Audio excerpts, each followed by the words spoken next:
Soert toch de sterke tactische tar hierin komen. Het alles eigenlijk, van elke speler heeft hij de kwaliteit op papier, waar hij minder goed in is, waar onze kansen liggen. En Toch de willen in de spielersgroep. we zijn echt met z'n allen. En wat jij ook zegt, dat is alleen maar plezier. En dat straalt er altijd vanaf. Of toch de sterke bal met de haattrainer.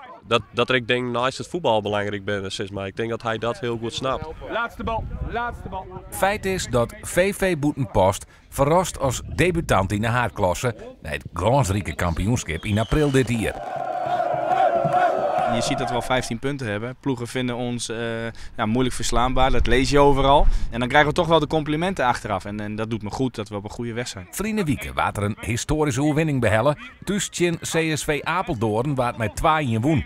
De allereerste thuisoverwinning in de haatklasse. Dat het eigenlijk zo goed gaat, dat is voor uzelf misschien wel een verrassing. Maar ik wil een beetje, denk ik, het gevolg van uw eigen onbevangenheid. Soms wat aanpassen aan de tegenstander. Over het algemeen ben je iets mindere ploeg.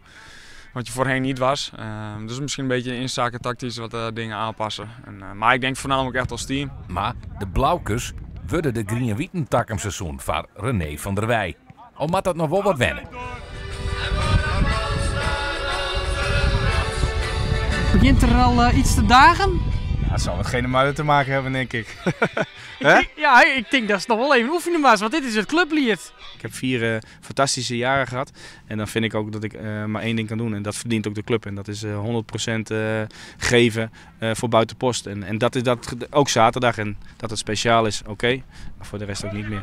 Ik weet van hem maar al te goed dat hij echt wel ambities heeft om hoger op te komen. En ik denk dat dit een hele mooie stap is voor hem. Boetenpost is clear van sneur. We gaan er bovenop kletsen. En ik heb er heel veel vertrouwen in, dat sowieso. En onder de sfeer zal het in alle geval net lezen.